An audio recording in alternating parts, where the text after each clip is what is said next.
వ్యక్తిగతంగా మరి ప్రతి ఒక్కరూ ప్రార్థన చేసుకుంటూ ఉంటారు. అయితే ప్రార్థించటం ముఖ్యం.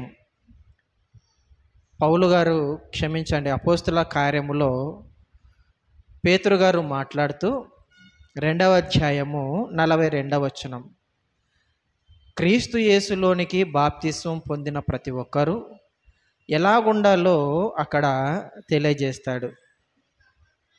అపోస్తలుల బోధయందును సహవాసమందును రొట్టె విరుచుటయందును ప్రార్థన చేయుటయందును ఎడతెగక ఉండిరి అని మొదటి శతాబ్దపు క్రైస్తవులను ఉద్దేశించి పేతురు గారు మరి అక్కడ మార్కు గారి ద్వారా వ్రాయిస్తున్నాడు దేవుడు. అమ్మ వాక్యం వినాలి. అంటే ప్రతి విశ్వాసి ప్రార్థనా జీవితాన్ని కలిగి ఉండాలి. ప్రార్థన అనగానే ఎవరితో మాట్లాడటం? అమ్మ ఎవరితో మాట్లాడడం ప్రార్థన అంటే? ప్రార్థన అంటే దేవునితో మాట్లాడటం. వాక్యం చదవటం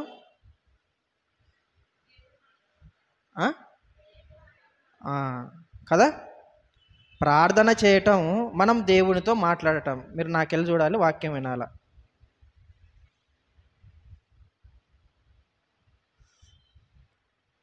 బైబిల్ చదవటం అంటే దేవుడు మనతో మాట్లాడటం కదా. ప్రార్థన చేయటం అంటే పరలోకానికి భూమి మీద నుంచి విజ్ఞాపనలు వెళ్ళటం. బైబిల్ని చదవటం అంటే పరలోకములో నుంచి దేవుని జవాబు మనకు రావటం కదా. అయితే మనము పరలోకానికి విజ్ఞాపనలు పంపించేటప్పుడు ఎలాంటి వినతి పత్రాలను మనం పంపిస్తున్నాం కదా. ప్రార్థన చేయటం అంటే విజ్ఞాపన చేయటం. ఒక రకంగా కలెక్టర్ దగ్గరికి వెళ్ళిపోయి మనం అడుగుతాం, నోరు తెరిచి అడగం. అక్కడ ఏ విధంగా అడుగుతాం? వ్రాతపూర్వకమైనటువంటి ఒక లేఖను వ్రాసుకొని, ఒక ఉత్తరమును వ్రాసుకొని, ఒక వినతి పత్రమును వ్రాసుకొని అక్కడ కలెక్టర్ గారికి వినతి పత్రం ఇస్తే దాన్ని చదివి ఆయన దానికి సంబంధించినటువంటి జవాబు ఇవ్వటమో లేదంటే దానికి సంబంధించిన కార్యాచరణ చేయటమో ఏదో ఒకటి చేస్తాడు. అనుకూలంగా ఉంటే, చట్టానికి అనుకూలంగా తన పరిధిలో చేయగలిగిన సమర్థత ఉంటే అది ఆయన చేయగలడు. అది కాకుండా చట్ట విరుద్ధమైనవి, ప్రతికూలమైనవి వినతి పత్రాలను కలెక్టర్ గారి దగ్గరికి తీసుకొని వెళ్ళిపోయినా లేదంటే ఒక అధికారి దగ్గరికి తీసుకొని వెళ్ళిపోయినా ఆ వినతి పత్రము తీసుకుంటాడే కానీ దానికి సంబంధించినటువంటి జవాబు అయితే మనకు రాదు. కారణం ఏంటన్నప్పుడు అది కాస్త మరి సమస్యలతో కూడినదైనా ఉండాలి. ఆయన సమాధానం ఇవ్వకపోవటానికి సమస్యల రూపంలోనైనా ఉండాలి, లేదంటే తన పరిధికి మించైనా ఉండాలి, లేదంటే మనం అడిగినది సరైన విధానములో ఉండకపోవటం.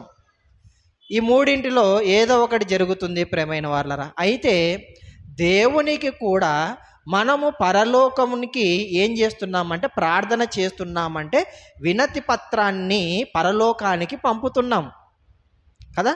వినతి పత్రాన్ని పరలోకానికి పంపుతున్నాం. అలా పంపబడినటువంటి ప్రతి వినతి పత్రానికి జవాబు వస్తుందా అంటే రావటం లేదు. మరి అవునా?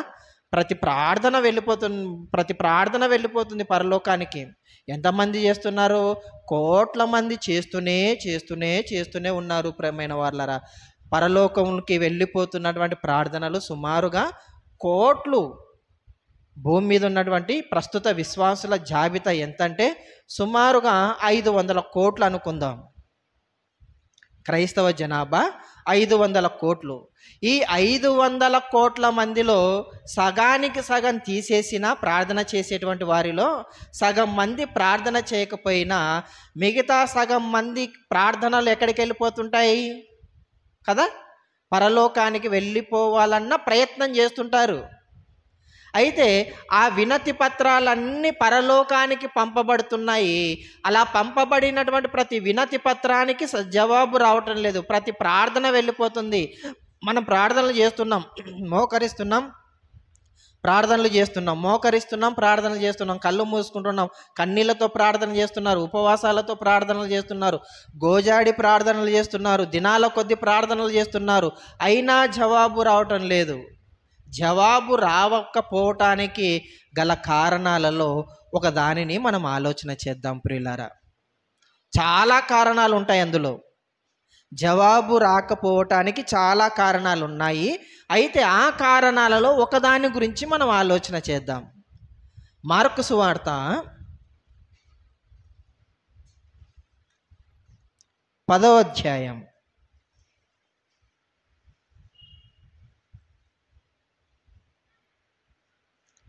అంతకు మునుపు మత్తయి సువార్త 7వ అధ్యాయము 7వ వచనం చదువుదాం ప్రియులారా.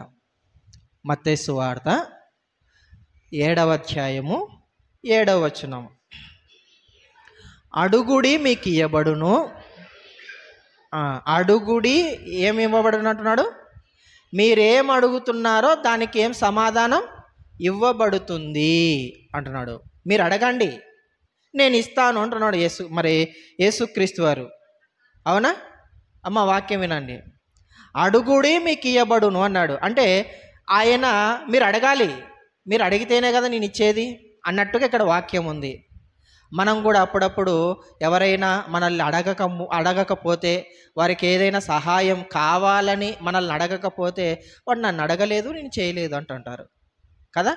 అడగనేది అమ్మైనా బువ్వ పెడుతుందా అని మరలా సామెత చెప్తాం మనం కదా. అంటే వారు మనల్ని అడగాలి, మనం సహాయం చేయాలి అనేటువంటి యోచనలో ఉంటాం. దేవుడు కూడా అదే అర్థాన్ని ఇచ్చేటట్లుగా ఇక్కడ ఏం మాట్లాడుతున్నాడంటే, అడుగుడి మీకు ఇస్తాను అంటున్నాడు. మరి ఏం అడగాలి? అడగండి అన్నాడు. ఏం అడగాలి? ఏం అడగాలో మనకు తెలియదు. ఏం అడగాలో కూడా బైబిల్లో చెప్పాడు. అది ప్రస్తుతం మనకు పక్కన పెడితే, మనం ఎలా అడుగుతున్నామో ఆలోచన చేద్దాం. అడగమన్నాడు దేవుడు, కానీ ఏం అడగాలో కూడా చెప్పాడు. ప్రియమైన వాళ్ళరా, ఆయనే చెప్పాలా మనం ఏం అడగాలో? మనకిష్టమైనది అడగకూడదా? మనకిష్టమైనటువంటి అవసరాలను తీర్చుకోవటానికి ఆయనను అడగకూడదా అంటే అడగకూడదు. ఆయనకేమిష్టమైనదో తెలుసుకొని నీవు ఆయనకిష్టమైన వాడవుగా ఉంటే అప్పుడు నీకిష్టమైనది నెరవేర్చే ప్రయత్నం చేస్తాడు ఆయన. అంతేగాని మనం ఆయనకిష్టం లేకుండగా, ఆయనకిష్టమైన కార్యక్రమాలు మనం చెయ్యకుండగా దేవా నాకు ఇచ్చేసే అంటే ఆయన ఇస్తాడా? ఇవ్వడు. నీ కొడుకు నీ మాట వినకుండగా పరీక్షల్లో ఫెయిల్ అవుతూ జులాయిగా తిరుగుతూ నాకు అది కావాలి ఇది కావాలి అంటే ఇస్తారా? మీరు ఇస్తారా?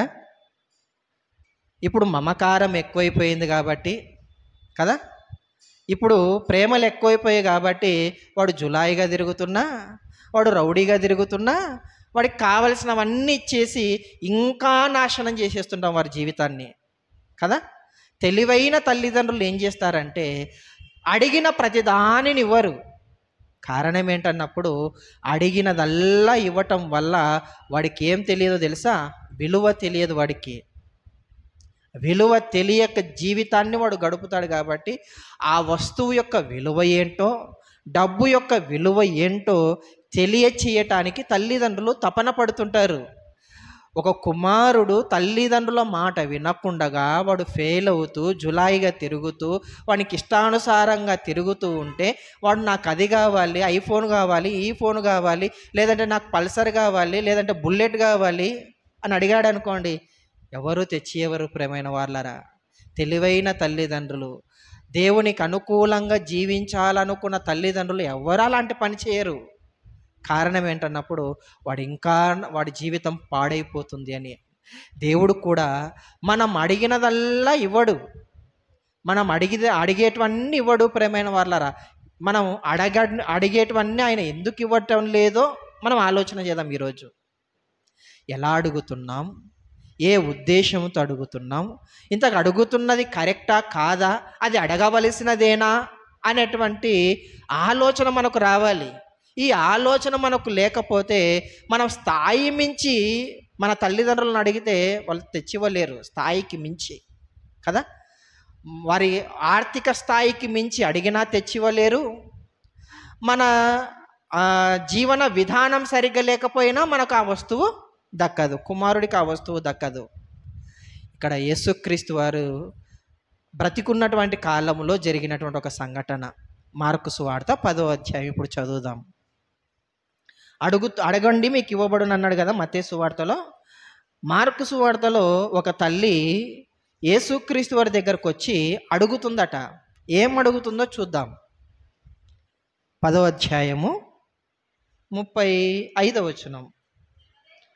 మార్కు సువార్త 10వ అధ్యాయము 35వ వచనం. జెబెదయి కుమారులైన యాకోబును యోహానును ఆయన యొద్దకు వచ్చి, బోధకుడా, మేము అడుగునదెల్లా నీవు మాకు చేయగోరుచున్నావని చెప్పగా, ఆయన నేను మీకేమి చేయగోరుచున్నారని వారిని అడిగెను. యాకోబు అలాగే యోహాను వీరిరువురు దేవుని యేసుక్రీస్తు వారికి అత్యంత సన్నిహితులుగా 12 మందిలో మనకు కనబడతారు. యాకోబు గారు అలాగే యోహాను గారు. యోహాను గారు యేసుక్రీస్తు వారు ప్రేమించిన శిష్యుడు. 12 మంది ఉన్నారు. ఆ 12 మందిలో యేసుక్రీస్తు వారు ప్రేమించిన శిష్యుడు ఎవరు అంటే యోహాను గారు. సిలువలో ఆయన మరణిస్తున్నప్పుడు, ఆయన తల్లి సిలువ దగ్గర ఉన్నప్పుడు, అప్పుడు యోహాను వైపు చూసి ఏమంటాడంటే, తాను ప్రేమించిన యోహాను వైపు ఆయన చూసి ఏమంటాడు, నాయనా ఇదిగో నీ తల్లి. ఆ తల్లి వైపు చూస్తూ అమ్మ ఇదిగో నీ కుమారుడు అని యోహాను గారికి తన తల్లి బాధ్యతను యేసుక్రీస్తు వారు అప్పగిస్తున్నాడు. ప్రేమైన వారలారా, అంటే యోహాను గారు యేసుక్రీస్తు వారి పట్ల అత్యంత నమ్మకాన్ని చూపించినవాడు, చాలా నమ్మకాన్ని చూపించినవాడు. ఎంత నమ్మకము లేకపోతే తన తల్లి బాధ్యతను మరణించిన తర్వాత, యేసుక్రీస్తు వారు మరణించిన తర్వాత, నా తల్లిని నా సహోదరులు చూసుకోరు, మా తండ్రి గారు అనగా యోసేపు గారు ఆయన చూసుకోడు, ఆవిడను గెంటేస్తారు, కాబట్టి నా తల్లి బాధ్యతను నేను నెరవేర్చాలి ఒక కుమారుడిగా అని చెప్పేసి కుమారుడిగా యోహానును అప్పగిస్తూ, ఇదిగోనయ్యా నీ తల్లి, నా తల్లి నీ తల్లిగా అప్పగిస్తున్నాను, ఆవిడని ఇక్కడ నుంచి నీ బాధ్యత ఏంటన్నప్పుడు, ఒక కొడుకుగా నీవు నా బాధ్యతను నీ పట్ల నెరవేర్చాలి అని యోహాను గారికి తన తల్లి అయినటువంటి మరి యొక్క తల్లి బాధ్యతను అప్పగించాడు. ప్రియులారా, ఒక మనిషి చనిపోయిన తర్వాత కొందరు బాధ్యతలను తీసుకుంటుంటారు. ఈ కొడుకుని నేను పెంచుతాను, ఈ కుటుంబానికి నేను అండగా ఉంటాను అని అప్పుడప్పుడు వార్తా టీవీలలో మనం చూస్తుంటాం కదా. లేదంటే సెలబ్రిటీస్ కూడా కొన్ని కుటుంబాలను దత్తకు తీసుకుంటూ ఉంటాయి. ప్రేమైన వారలారా, వారు ఉన్నంత వరకు చూస్తారు, వారు లేకపోతే చూసుకోలేరు. ఒకవేళ దత్తత తీసుకున్నా వారికి కావలసినవన్నీ అడుగుతారా అంటే అడగటానికి మొహమాటం పడతారు దత్తతకు వెళ్ళినటువంటి వారు. ప్రియులారా, ఆలోచించండి. ఇలాగా ఒక కుటుంబం దీన స్థితిలోనికి వెళ్ళిపోయిన తర్వాత ఒక వ్యక్తి అండగా నిలబడతానని మరి ఆ బాధ్యతను తీసుకున్న తర్వాత మనుషులుగా కొన్ని సందర్భాలలో దాన్ని విస్మరించవచ్చు, ఆ బాధ్యతలో నుంచి తప్పుకోవచ్చు. కానీ యోహాను గారి మీద యేసుక్రీస్తు వారు నమ్మకమును పెంచుకొని తన తల్లి బాధ్యతను అప్పగిస్తున్నాడంటే అత్యంత నమ్మకాన్ని చూపించినవాడు యోహాను గారు. అందుకొరకే ఆయన ఎక్కడికి వెళ్ళిపోయినా యోహాను గారిని వెంటబెట్టుకొని వెళ్ళిపోతాడు, తక్కిన శిష్యులను పక్కన పెట్టేసి.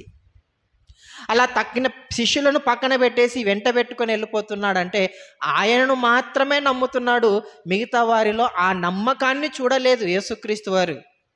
12 మందిని నమ్మాడు, కానీ నమ్మినటువంటి ఎక్కువగా ఎవరిని నమ్మాడు, ఎక్కువ పర్సెంట్ ఎవరిని నమ్మాడంటే కేవలం యోహాను గారిని మాత్రమే. అందుకొరకే తాను ప్రేమించిన శిష్యుడు అనేటువంటి పదం యోహాను గారి పట్ల రాయబడింది. ప్రేమైన వాళ్ళరా, అలాంటి యోహాను గారు, అలాంటి నమ్మకత్వాన్ని చూపించినటువంటి యోహాను గారు తన సహోదరుడైన యాకోబు గారు ఇద్దరు కలిసి యేసుక్రీస్తు వారి దగ్గరకు వచ్చారట.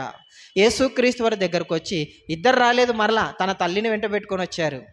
ఎందుకంటే మరి స్త్రీల మాట ఎక్కువగా వింటారు కదా, వాల్యూ ఎక్కువ ఉంటారు కదా కదా. ప్రథమ గౌరవం ఎవరికి? ముందుగా స్త్రీలను గౌరవించండి. బస్సులో మనం చూస్తుంటాం, ఎక్కడైనా మనం చూస్తుంటాం, ముందుగా స్త్రీలను గౌరవించండి. అందుకొరకే మరి క్యూ లైన్లో నిలబడిన పురుషులు ఎక్కువగా ఉన్న, స్త్రీలు తక్కువ ఉన్నప్పుడు వెంటనే వాళ్ళు అయిపోయినట్టుగా క్యూ లైన్ వారిని వెళ్ళి మరి పంపించేస్తుంటారు. స్త్రీలకు ముందుగా ప్రాధాన్యతనిస్తుంటారు ఎక్కడైనా సరే. యేసుక్రీస్తు వారు కూడా అలాంటి వాడే అనుకొని యోహాను గారు అలాగే యాకోబు గారు తమ తల్లిని వెంట పెట్టుకొని వచ్చి యేసుక్రీస్తు వారి దగ్గర నిలబడ్డారు. నిలబడి ఏమంటున్నారు? అయ్యా బోధకుడా, మేము అడగగోరినవన్నీ నీవు మాకు దయచేయుచున్నావని మేము ఎరుగుదుము, నీవు మాకు దయచేస్తున్నావు అని చెప్తున్నారట. అంటే మేము ఏమడిగినా నువ్వు ఇచ్చేస్తున్నావు. అయితే ఇప్పుడు కూడా అడగటానికే వచ్చాం. అడిగినదల్లా ఇచ్చేస్తున్నావు, అడిగినదల్లా మాకు చేసేస్తున్నావు. అలా అడిగిన వాటిని అన్నిటినీ చేస్తున్నటువంటి నీకు మరొకటి అడగటానికి వచ్చాం. ఎవరి రూపంలో? మా తల్లి రూపంలో అని చెప్పేసి ముందుగా స్త్రీలకు ప్రాధాన్యత కదా, ఇదిగో మా తల్లి రికమెండేషన్ తీసుకొని వచ్చాము అని చెప్పేసి తమ తల్లిని ముందు పెడితే అప్పుడు యేసుక్రీస్తు వారు అంటున్నారు, మీరు ఏం అడగగోరుచున్నారని వారిని అడిగాను. మరలా రిపీట్ వారిని అడుగుతున్నాడు, మీరు ఏం అడగాలనుకుంటున్నారు ఇంతకీ? ఆయనకేం తెలియదా? యేసుక్రీస్తు వారికి తెలియదా? తెలుసు. వాళ్ళు ఏం అడుగుతారో తెలుసు, ఏ ఉద్దేశంతో వస్తున్నారో తెలుసు, అన్నీ తెలుసు. కానీ వారి నోట నుంచి రాబట్టడానికి విషయాన్ని మాట్లాడుతున్నాడు యేసుక్రీస్తు వారు. మీరు ఏం అడగగోరుచున్నారని వారిని అడిగినప్పుడు అప్పుడు ఏమంటున్నారు వాళ్ళు? అడగగోరుచున్నారని అడిగాను. వారు నీ మహిమ యందు నీ కుడివైపున ఒకడును నీ ఎడమ వైపున ఒకడును కూర్చుండునట్లు మాకు దయచేయుమని చెప్పిరి. నీ మహిమ యందు, పరలోకంలో దేవుడు యేసుక్రీస్తు వారు మహిమను వదిలేసి ఈ లోకానికి వచ్చాడు కదా. ఆ మహిమను వదిలేసి మరి వచ్చిన తర్వాత తిరిగి ఆయన మరణించి తిరిగి లేచిన తర్వాత మహిమను సంపాదించుకొని పరలోకానికి వెళ్ళిపోతున్నాడు ఆయన. అలా పరలోకానికి వెళ్ళిపోయిన తర్వాత దేవుని యొక్క సింహాసనం అందు కుడి పార్శ్వమున ఆయన కూర్చున్నాడు కదా. కుడి పార్శ్వమున కూర్చుంటే ఆయన సింహాసనం మీద కూర్చున్నటువంటి యేసుక్రీస్తు వారి పక్కల ఎక్కడ కూర్చోవాలనుకుంటున్నారట? ఒక ఆయన కుడివైపు, ఇంకొక ఆయన ఎడమ వైపు, ఇంకొకరికి చోటు లేదన్నమాట. యేసుక్రీస్తు వారి పక్కన కూర్చోవటానికి ఇంకా ఎవరికి చోటు లేదు. ఆ అవకాశం మాకే దక్కాలి అని ఆశపడుతున్నారు. ఆశపడటం తప్పేం కాదు. ఎందుకంటే యేసుక్రీస్తు వారు జయించు వాడిని నేను నా సింహాసనమందు కూర్చుండనెత్తును అన్నాడు కదా. ఆయన పక్కన కూర్చోవాలనుకోవటం తప్పు కాదు, కానీ ఆయన పక్కన కూర్చోవాలన్న ఆలోచన కలిగిన మనం కూడా ఆయన పక్కన కూర్చునే విధానంలో మన జీవన విధానాన్ని మార్చుకోవాలి. ఆ హోదాను సంపాదించుకోవటానికి మన జీవన విధానం దానికి తగ్గట్టుగా మార్చుకోవాలి. అలా కాకుండా మనకిష్టమైనట్టుగా బ్రతుకుతూ దేవా నీ పక్కన నన్ను కూర్చోబెట్టుకో అంటే కూర్చోబెట్టుకుంటారా? బాగా ఫుల్లుగా తాగేసి ఊగుతూ తూగుతూ ఎమ్మెల్యే పక్కన కూర్చోవడానికి వచ్చాడు అనుకోండి, స్టేజ్ మీదకి ఎక్కనిస్తారా ఇంతకీ?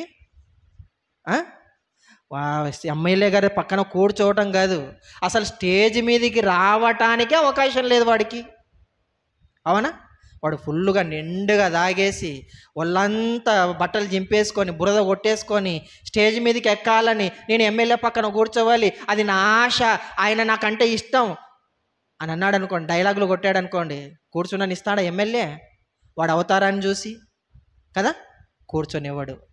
అలాగే యేసుక్రీస్తు వారి సింహాసనమందు మహిమలో కూర్చోవాలంటే మనము కూడా మన పాప భూయిష్టమైన ఆలోచనలతో, పాపపు తలంపులతో, మనకిష్టమైన జీవితాన్ని అనుసరిస్తూ, దేవునికి ఇష్టం లేని జీవితాన్ని గడుపుతూ, అసహ్యమైన కంపు జీవితాన్ని గడుపుతున్నటువంటి మనలను యేసుక్రీస్తు వారి కుడి పార్శ్వమందు, ఎడవ పార్శ్వమందు కూర్చుండనిస్తాడా?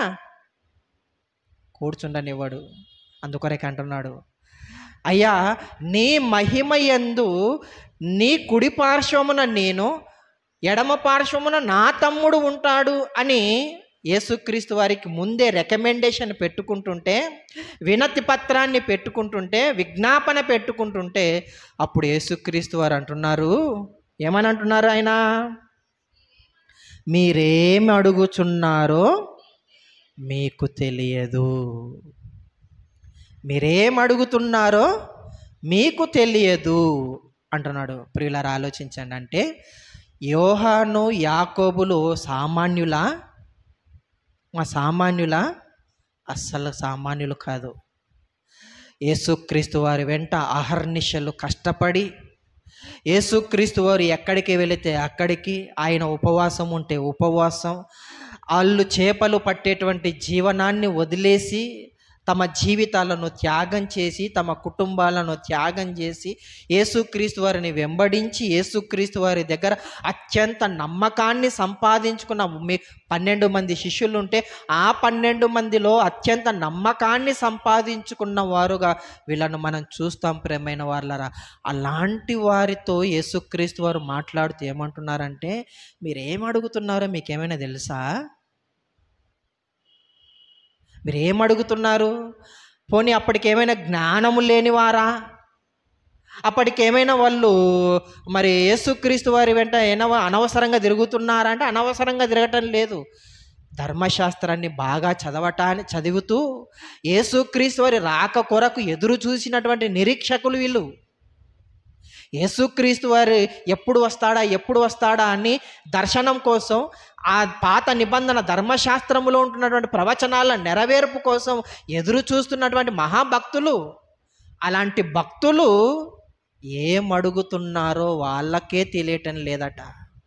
మనం ఎంత భక్తులమో మనం ఒకసారి ఆలోచించండి కదా.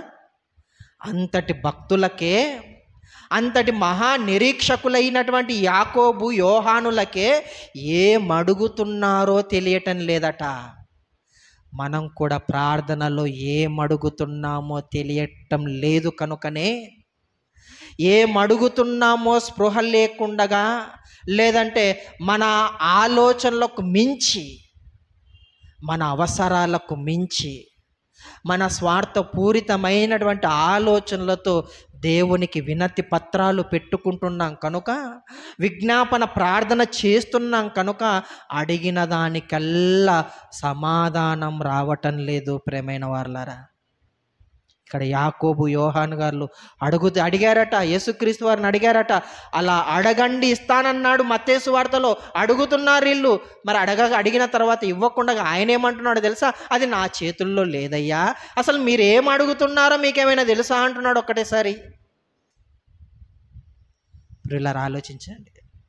అందుకొరకే మనం మోకరించి ప్రార్థన చేస్తున్నామంటే ఎందుకొరకు మోకరించాం, దేని కొరకు కళ్ళు మూసుకున్నాం, దేని కొరకు ప్రార్థన చేస్తున్నాం అన్నది మనం ఆలోచించాలి. ప్రియమైన వాళ్ళరా, అలా ఆలోచించకుండా దేని పడితే అది అడిగేసి దేవునికి చిరాకు తెప్పించకూడదు.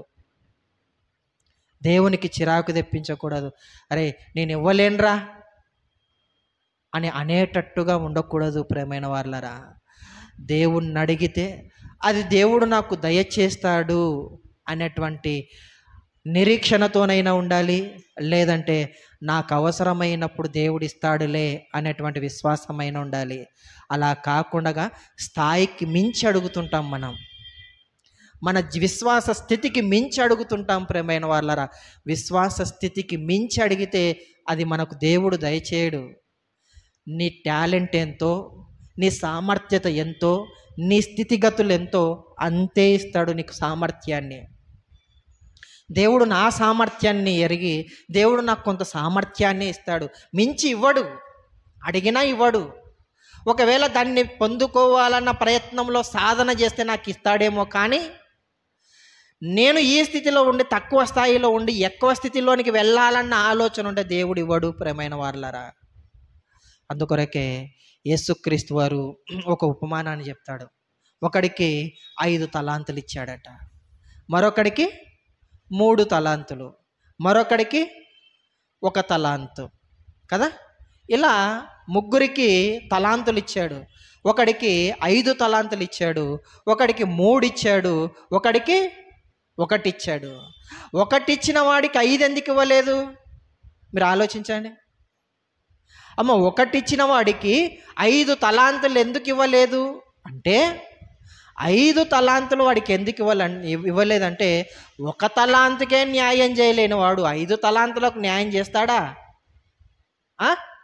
చెయ్యలేడు కదా. మన విశ్వాస జీవితంలో కొంత జీవితానికే, కొద్ది జీవితానికే నమ్మకాన్ని కోల్పోతున్నాం మనం.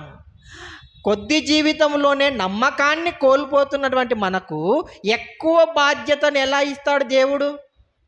ఎక్కువ సామర్థ్యంని ఎలా ఇస్తాడు దేవుడు? అస్సలు ఇవ్వడు. కాబట్టి మన సామర్థ్యం ఎంతో, మన స్థితి ఎంతో, మన జీవనం ఎంతో, దానికి పరిమితికి మించి కాకుండా పరిమితిలో మనం ఉండేటట్లుగా, మనం అణిగి మణిగి ఉండేటట్లుగా ఇస్తాడు. అంతేగాని అడగండి కదా నేను ఇచ్చేస్తానన్నాను, మీరు అడిగారండి నేను ఇచ్చేస్తాను, మీరు అడగండి ధారాళంగా ఇచ్చేస్తాను అని అనటం లేదు యేసుక్రీస్తు వారు. దేవుడు ఏమడగాలో నేర్చుకోవాలి.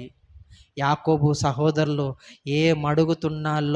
ఏమడుగుతున్నారో వారికే తెలియటం లేదట ప్రియమైన వాళ్ళు. ఆలోచించండి, మన జీవితం ఎంత, అసలు మన జీవితం ఎంత? మరొక మాట చదువుకుందాం ప్రియమైన వాళ్ళరా. వాళ్ళు ఏమడుగుతున్నారో వారికి తెలియటం లేదు. అయితే మనం అడుగుతున్నది నెరవేర్చబడకుండా ఎందుకు అలా ఉందో యోబు గ్రంథము 35వ అధ్యాయం 12వ వచనంలో భక్తుల ద్వారా అక్కడ దేవుడు వ్రాయిస్తున్నాడు. ఆ మాటను చదువుదాం. యోబు గ్రంథము 35వ అధ్యాయము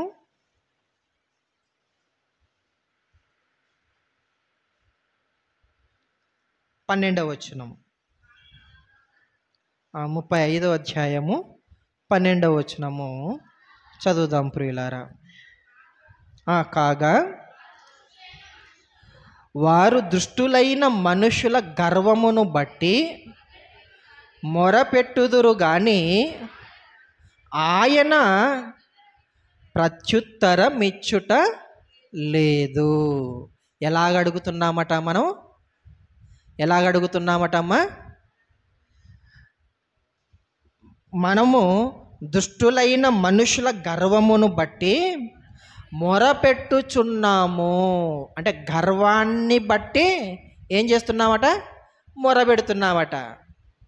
మన స్వార్థపూరితమైన ఆలోచనలు ఏమంటే, మన గర్వాన్ని నెరవేర్చుకునే స్థితిలో ఉంటాం ఎప్పుడైనా కానీ కదా. గర్వం తగ్గకూడదు, అస్సలు ఎవరి దగ్గర తగ్గకూడదు కదా. ఎవరి దగ్గర తగ్గకుండా, ఎవరి దగ్గర తలదించుకోకుండా, అందరికంటే పై స్థాయిలో, అందరికంటే ఎక్కువగా ఉండాలి అనేటువంటి ఒక అహంకారమైన మనస్సు. ఆ అహంకారమైన మనస్సుతో యేసుక్రీస్తు వారిని, దేవుణ్ణి మనం ఏం చేస్తున్నామట? మొరబెట్టుకుంటున్నామట కదా. అలా మొరబెట్టుకొని దేవుణ్ణి అడుగుతున్నాం కాబట్టి ఆ మొరకు సంబంధించినటువంటి ప్రత్యుత్తరము పరలోకము నుంచి భూమి మీదకి సమాధానంగా నీ కుటుంబానికి, మన కుటుంబాలకు రావటం లేదట. ప్రియులారా ఆలోచించండి. అందుకొరకే గర్వాన్ని వదిలేయాలి. మనం మోకరిస్తున్నామంటే, ప్రార్థన చేయిస్తున్నామంటే మన హృదయ గర్వమును బట్టి దేవునికి ప్రార్థించకూడదు. హృదయ గర్వాన్ని బట్టి దేవునికి ప్రార్థించకూడదు ప్రియమైన వాళ్ళరా. గర్వాన్ని బట్టి ప్రార్థన చేస్తున్నటువంటి భక్తులు ఎందరో ఉన్నారు సమాజంలో. వారి అహంకారమును ఇంకా రెట్టింపు చేసుకోవాలి.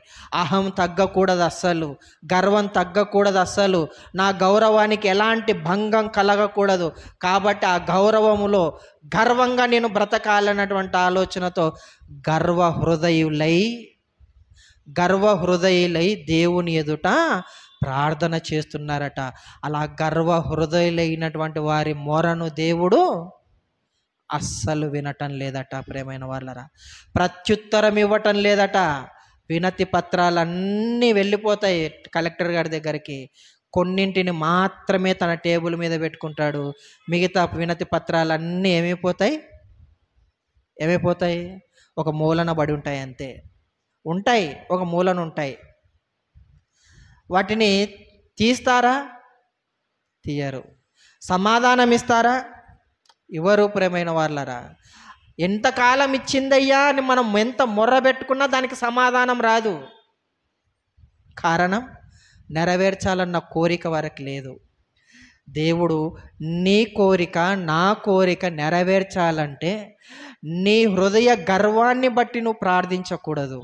గర్వం అస్సలు ఉండకూడదు. ప్రేమైన వాళ్ళరా, అలా గర్వాన్ని వదిలేసి దేవుని ఎదుట మనము సహృదయముతో, సాత్వికమైన మనస్సుతో, దీన మనస్సుతో ఆయనకు మనం ప్రార్థించాలి.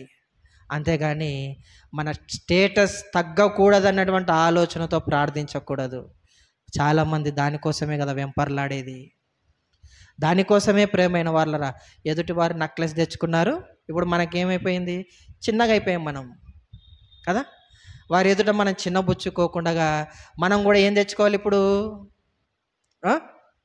ఎదుటివారు కారు తెచ్చుకున్నారు, మనం కారు తెచ్చుకోవాలి. ఎదుటివారు ఇల్లు కట్టుకున్నారు, మనము ఇల్లు కట్టుకోవాలి. అంటే వాళ్ళు ఏం తెచ్చుకుంటే వాళ్ళకు తగ్గకుండా మనం జీవించాలన్నమాట కదా. వాళ్ళకు తగ్గకుండా మనం జీవించాలి. అంటే ఒక రకంగా మనము కూడా గర్వాన్ని అనుసరిస్తున్నాం, గర్వాన్ని ఫాలో అవుతున్నాం మనం కూడా.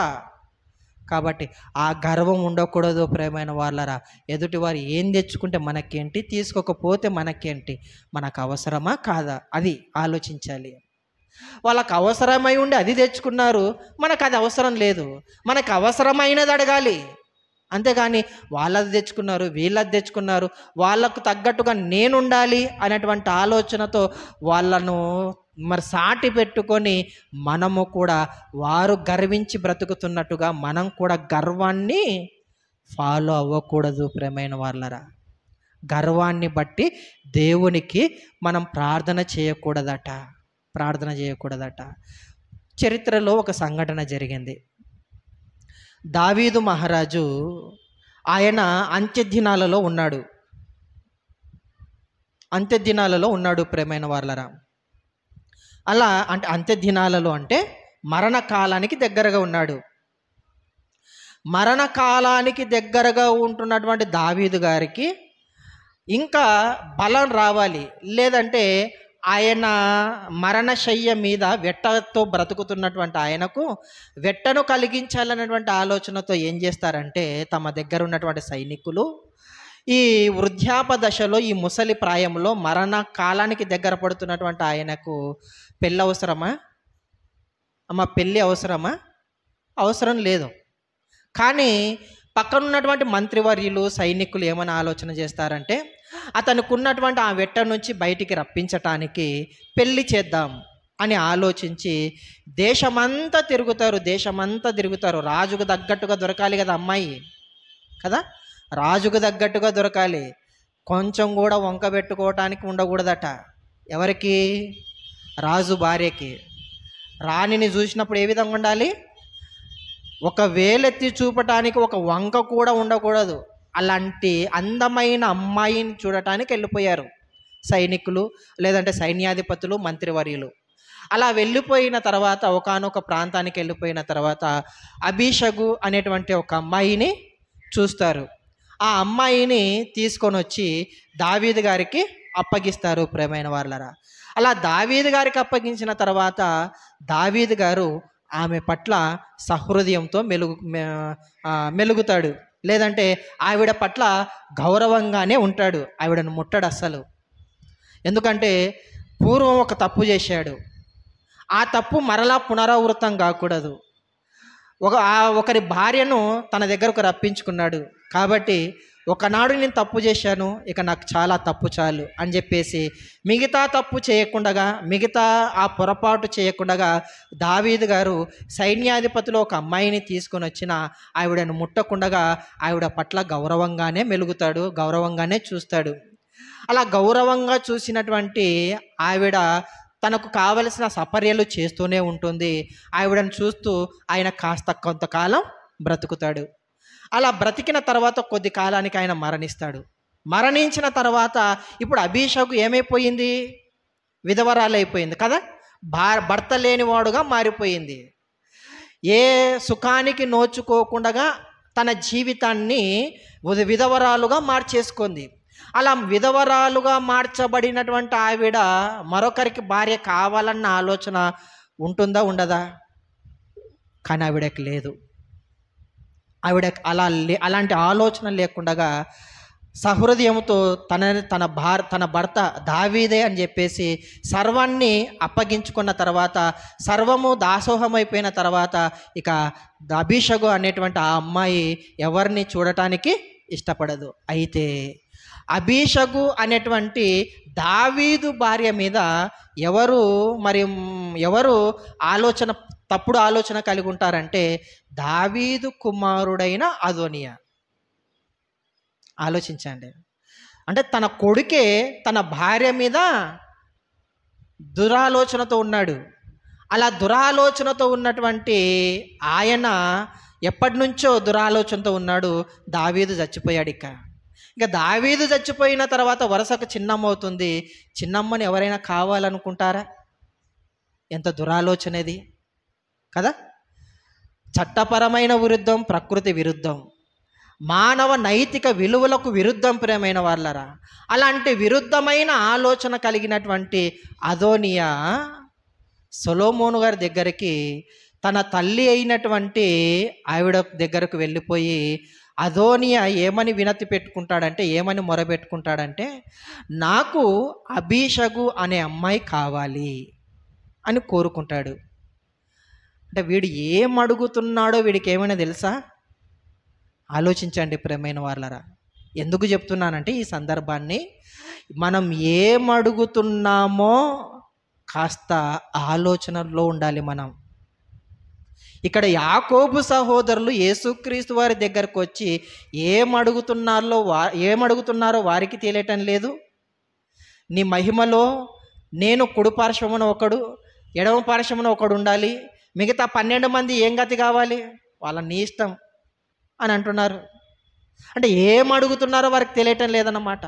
ఇక్కడ కూడా అదోని అనేటువంటి వాడు ఏం చేస్తున్నాడంటే సొలొమోను గారి తల్లి దగ్గరికి వెళ్ళిపోయి నాకు అబీషగు అనేటువంటి అమ్మాయి కావాలి. అబీషగు ఎవరంటే వీళ్ళ నాన్న భార్య, వరుసకు చిన్నమ్మవుతుంది. ఎలా అడగటానికి నోరు తెరిచావు నువ్వు? ఆలోచించండి. ఎలా వెళుతున్నావు? ఎలా కావాలని కోరుకుంటున్నారు చెప్పండి. ఈరోజు ప్రతి సమాజాన్ని మనం ఆలోచించగలిగితే అంత దురాలోచనలు కలిగిన సమాజమే ప్రియమైన వాళ్ళరా. దురాలోచనలు కలిగిన సమాజం మధ్యలో మనం జీవిస్తున్నాం. ఎవడు ఎలాంటి ఆలోచనలతో ఉన్నాడో తెలియదు, ఎవడు ఎలాంటి పాడు ఆలోచనలతో ఉన్నాడో తెలియదు ప్రియమైన వాళ్ళరా. అందుకొరకే వాడి దురాలోచనలు నెరవేర్చుకోవటానికి ఏకంగా దేవునికే ప్రార్థన చేస్తున్నారట. ఇక్కడ చదువుదాం ఆ సందర్భాన్ని ఒకసారి. రాజుల మొదటి గ్రంథం 2వ అధ్యాయం.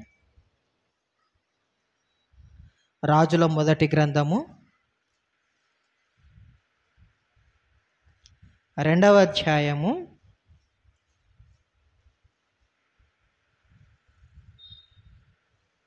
22వ వచనం,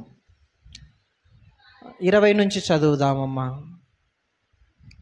ఒక చిన్న మనవి చేయగోరుచున్నాను అని తన తల్లి అడుగుతున్నప్పుడు నా మాట త్రోసివేయకుమని ఆమె చెప్పగా రాజు, నా తల్లి చెప్పుము, నీ మాట త్రోసివేయను అని అనగా ఆమె షూనేమియురాలైన అబీషగును నీ సహోదరుడైన అదోనియాకు పెళ్లికప్పగింపవలెను అని సొలొమోను గారి తల్లి సొలొమోను గారిని అడుగుతుందట బత్షెబ.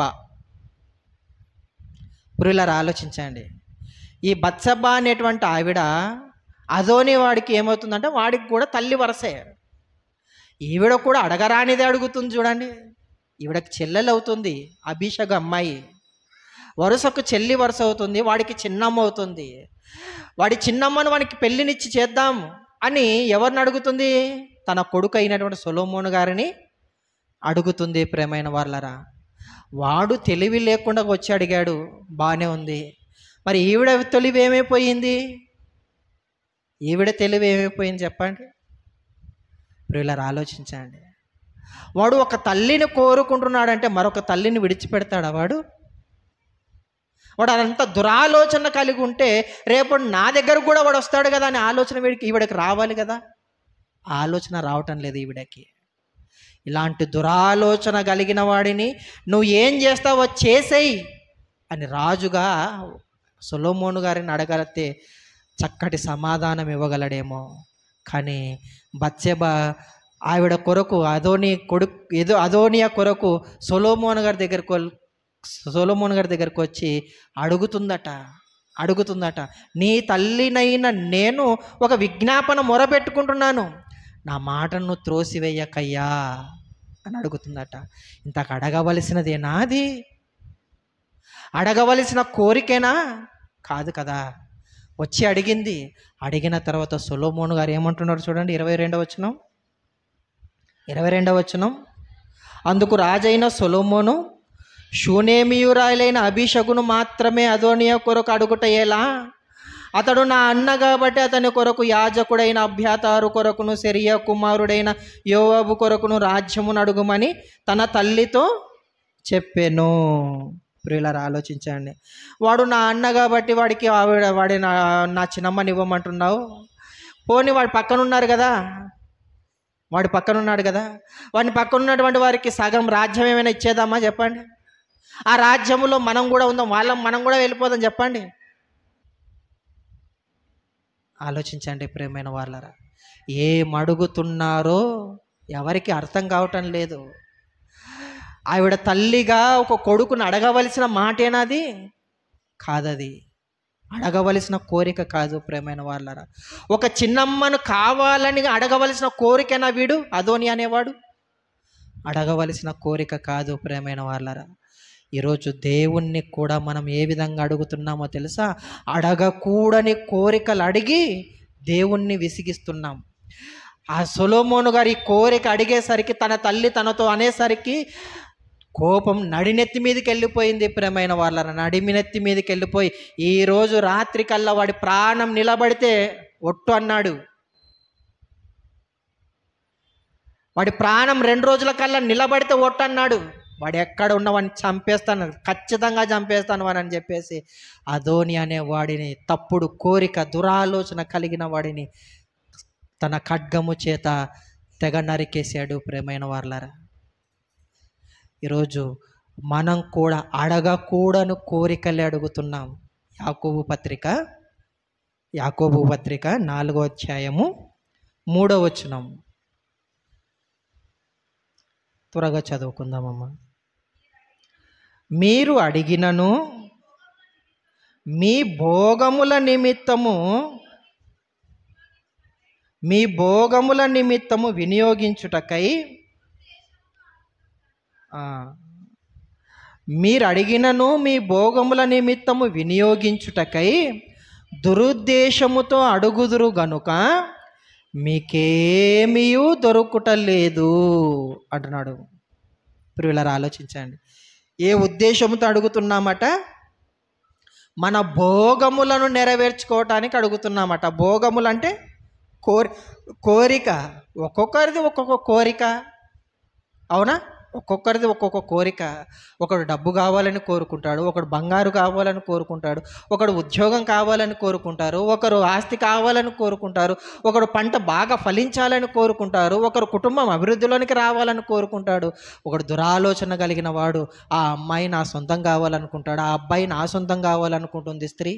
ఇలా ఒక్కొక్కరు ఒక్కొక్క ఆలోచన, ఒక్కొక్కరు ఒక్కొక్క కోరిక. మీరు అడిగినను దేనికోసం అడుగుతున్నారట? మీ భోగముల నిమిత్తం, మీ భోగేచ్ఛల నిమిత్తం, మీ కోరికలు నెరవేర్చుకోవటానికి అడుగుతున్నారు కాబట్టి మీకు ఎప్పుడు అది దొరకదు. అంటే సమాధానం రాదు. అడగవలసినవి అడగటం లేదు, మనం అడగవలసినవి స్థితికి మించి అడుగుతున్నాం, స్థితికి మించి, స్థాయికి మించి అడుగుతున్నాం.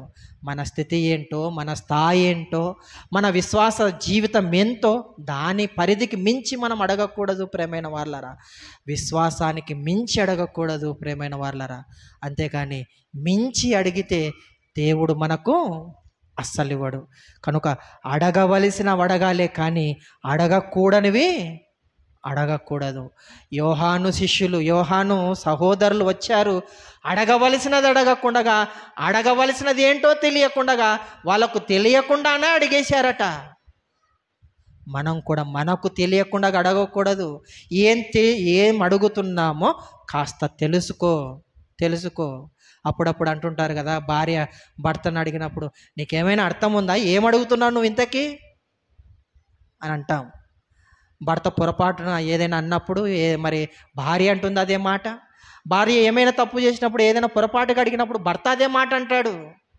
ఏం అడుగుతున్నావు నువ్వు, అసలు నీకేమైనా అర్థం ఉందా, మన దగ్గర ఎంత ఉందో తెలుసా నీకు, నేను ఎంత కష్టపడుతున్నానో తెలుసా నీకు, ఈ డైలాగులు కొడతాం కదా.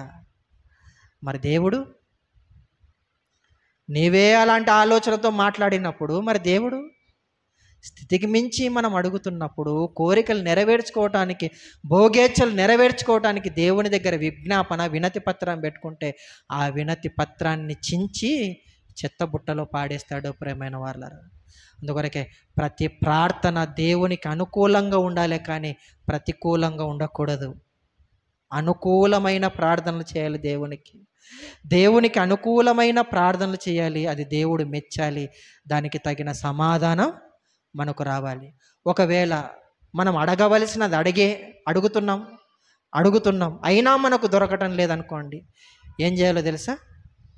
అడిగినా కూడా మనకు దొరకకపోయేసరికి మనం ఎలా దాన్ని స్వీకరించాలి అంటే దేవుడు చెప్తున్నాడు మత్తయి సువార్త 6వ అధ్యాయములో, మత్తయి సువార్త 6వ అధ్యాయము 8వ వచనం. క్షమించండి, మార్కు సువార్త 11వ అధ్యాయం 24వ వచనం. మార్కు సువార్త 11వ అధ్యాయము 24వ వచనం. అందుచేత ప్రార్థన చేయునప్పుడు మీరు అడుగుచున్న వాటిని ఎల్లను పొంది ఉన్నామని నమ్ముడి, అప్పుడు అవి మీకు కలుగునని మీతో చెప్పుచున్నాను. నువ్వు ఎలా అడ్జస్ట్ అవ్వాలో చెప్తున్నాడు ఇక్కడ. నాకు ఇవ్వలేదు అనేటువంటి బాధలో కంటే దేవుడు నాకు ఇస్తాడులే, ఎప్పటికైనా ఇస్తాడులే, అది ఇచ్చేస్తాడు అనేటువంటి అడ్జస్ట్మెంట్, దేవుడు ఇస్తాడు అనేటువంటి నమ్మకం నీలో ఉంటే, అది దేవుడు నీకు అవసరమై ఉంటే అది దేవుడు తప్పనిసరిగా ఇస్తాడట. ఇంకోటి చెప్పమంటారా? మనకు అక్కరగా ఉన్నవేవో ఎవరికి తెలుసు? దేవునికి తెలుసు. మత్తయి సువార్త 6వ అధ్యాయం 8వ వచనంలో ఉంటుంది చూడండి ఆ మాట. మత్తయి సువార్త 6వ అధ్యాయము 8వ వచనం. మీరు మీ తండ్రిని అడగక మునుపే మీకు అక్కరగా ఉన్నవేవో ఆయనకు తెలుసు గనుక నువ్వు షటప్ అంటున్నాడు కదా. నువ్వు గదిలోనికి వెళ్ళిపోయి దీర్ఘ ప్రార్థన చేసి, కన్నీరుతో ప్రార్థన చేసి, గోజాడి ప్రార్థన చేసి ఆయనకెందుకు విసుగిస్తావు? చివరిగా మరి ఆ మాట, ఆ సందర్భాన్ని మాట్లాడుకుంటూ నువ్వు గదిలోనికి వెళ్ళిపోయి విస్తారంగా ప్రార్థన చెయ్యి చెయ్యి చెయ్యి చెయ్యి అన్నాడు. 8వ వచనంలోకి వచ్చేసరికి నీకు అక్కరగా ఉన్నవేవో నాకు తెలుసులేరా అన్నాడు. నువ్వు గదిలోనికి వెళ్ళిపోయి ఎందుకు విస్తారంగా ప్రార్థన చేస్తావు? అనవసరంగా టైం వేస్ట్ ఎందుకు చేస్తావు? వెళ్ళిపోయి సువార్త కార్యక్రమాలకు వెళ్ళిపో. ప్రార్థన అని ఎందుకు 4 గోడల మధ్యలో నలిగిపోతావు? సువార్త నీ పాదాలు కదలని, సువార్తకి పాదాలు మోకరిల్లితే ఒక చోట ఉంటాయి, పాదాలు కదిలితే అనేక మంది ఆత్మల రక్షణ కొరకు కదులుతాయి, వెళ్ళిపోతాయి, సువార్తను ప్రకటిస్తాయి. అలా సువార్తను ప్రకటించవలసినటువంటి కాళ్ళను గదులలో 4 గోడల మధ్యలో దాన్ని ఏం చేస్తున్నాం? బంధించేస్తున్నాం. కాబట్టి నీకు అక్కరగా ఉన్నవేవో, నీకు అక్కరగా అంటే నీకేం కావాలో నాకు తెలుసు, నీకు ఇవ్వాలా వద్దా అన్నది నాకు తెలుసు. అనవసరంగా ఎందుకు నన్ను అడిగి విసిగిస్తున్నావు? ఎప్పుడు ఏది కావాలో నేను అది ఇస్తానంటున్నాడు. అందుకొరకే మనం ఏదో నాకు అది కావాలి ఇది కావాలని చెప్పేసి మన ఆలోచనలంతా చింతలోనికి వెళ్ళిపోయి బీపీ షుగర్లు తెచ్చుకోవాల్సిన అవసరం లేదు. ఇస్తాడు దేవుడు. మనకు అవసరమా? ఇస్తాడు. నీకు బండి కావాలా?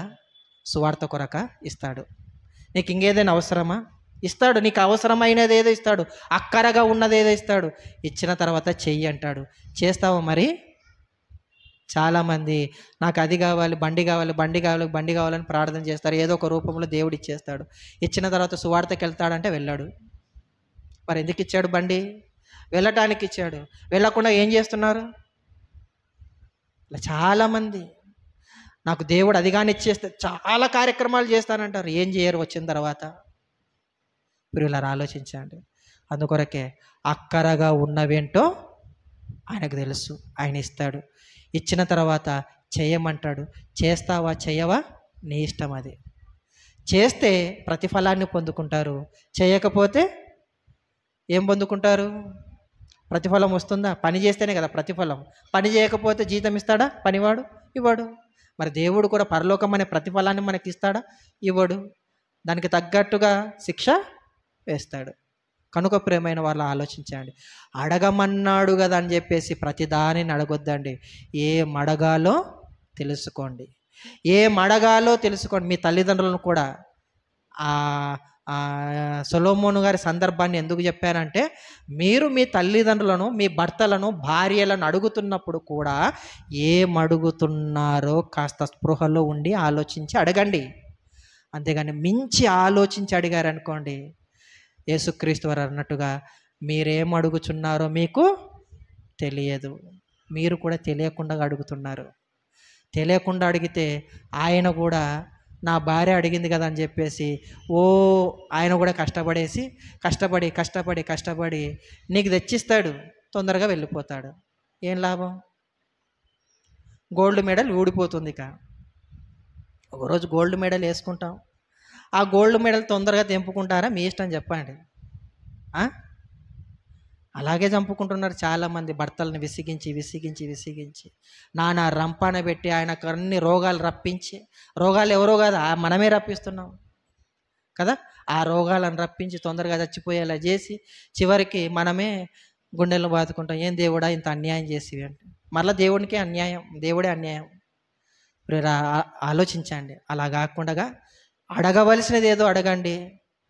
ఆరోగ్యంగా కుటుంబాలలో నివసించండి. ఆరోగ్యంగా దేవుణ్ణి స్తుతించండి.